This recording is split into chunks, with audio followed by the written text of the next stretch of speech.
दोस्तों, स्वागत है आपका अपने यूट्यूब चैनल बैंकर्स अप में, जहां आपको जानकारी मिलती है बैंक से संबंधित कार्यों की। दोस्तों, आज हम बात करने वाले हैं एनपीएस वात्सल्य स्कीम के बारे में। यह भारत सरकार द्वारा एक लाया गया स्कीम है, जिसका मकसद छोटे बच्चों में, जो कि 18 वर्ष से कम उम्र के बच्चे हैं, उनके अंतर्गत एक सेविंग और पेंशन की भावना को जागरूक करना। दोस्तों, यह स्कीम जनरली बच्चों के लिए बनाया गया है, जो कि ऑपरेट होंगे उनके पेरेंट्स के द्वारा। फ्रेंड्स, इस स्कीम के अंतर्गत जो रेगुलेट या एडमिनिस्ट्रेट किया जाएगा वह पीएफआरडीए द्वारा किया जाएगा, यानी provident fund development regulatory authority. उसके द्वारा यह जो स्कीम है वह रेगुलेट किया जाएगा एवं जो भी माइनर सिटीजन है, यानी 18 वर्ष से कम उम्र के बच्चे हैं, उनके लिए यह अकाउंट ओपन होगा। और यह अकाउंट जो है पेरेंट्स के साथ, मम्मी या डैडी यानी माँ या पिता किसी के साथ जो है यह अकाउंट ज्वाइंटली खुलेगा।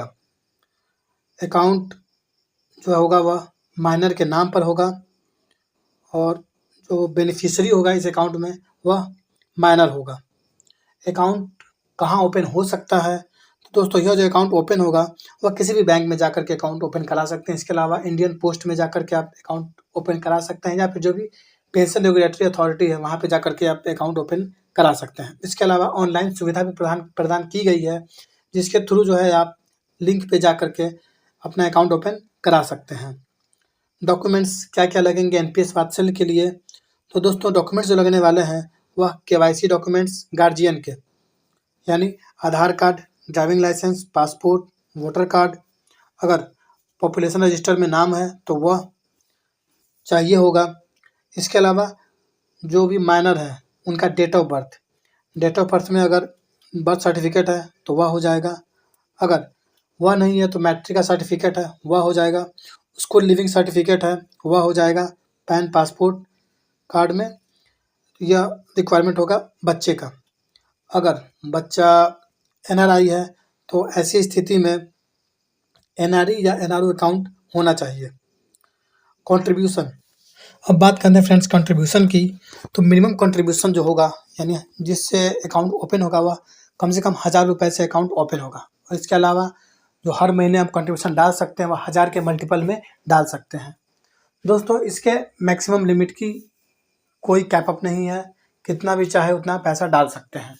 दोस्तों, इस स्कीम का फ़ायदा यह है कि इसमें जो है आपको अमाउंट व कंपाउंडिंग का लाभ आपको मिलेगा, यानी जो पैसा है वह आपका स्टॉक मार्केट में या शेयर के तौर पर डाला जाएगा, और उसमें आपके पास ऑप्शन रहता है कि आप कितने परसेंट इक्विटी या फिर अगर गवर्नमेंट सिक्योरिटी लेना चाहे तो आप ले सकते हैं।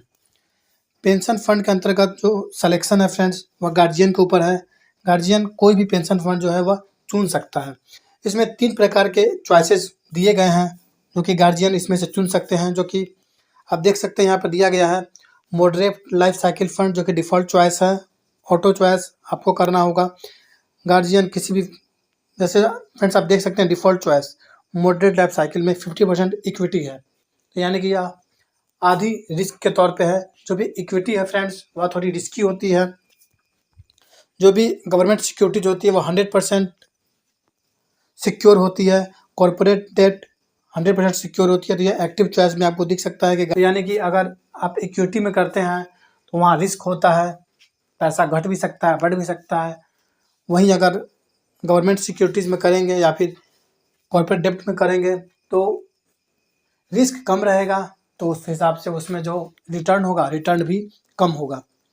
अब फ्रेंड्स बात करें इसे विड्रॉवल की, कि पैसा जो है वह विड्रॉ कैसे होगा। तो फ्रेंड्स इसके अंतर्गत 3 साल का लॉक इन पीरियड है। 3 साल के बाद 25% पैसा जो भी जमा हुआ है उसका आप 25% पैसा निकाल सकते हैं, only for the purpose of minor. अगर माइनर के एजुकेशन के लिए या फिर अगर किसी प्रकार की इलनेस या डिसेबिलिटी हो जाती है तो ऐसे केस में पैसा जो है वह निकल सकता है। वो भी सिर्फ 3 बार जो है पैसा वह निकाल सकते हैं। 18 वर्ष होने के बाद, अगर बच्चे का उम्र 18 वर्ष हो जाता है तो उसके बाद बच्चे के पास ये ऑप्शन है कि वह उसे एनपीएस में ट्रांसफ़र कर सकता है।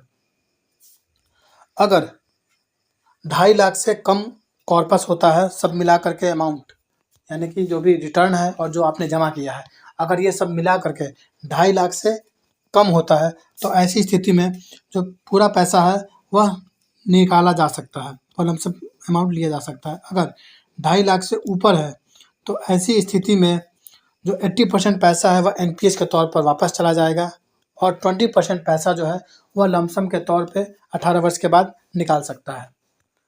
अगर किसी कारणवश मृत्यु हो जाती है तो ऐसी स्थिति में जो कुल अमाउंट है वह सारा अमाउंट जो है वह गार्जियन को मिल जाएगा।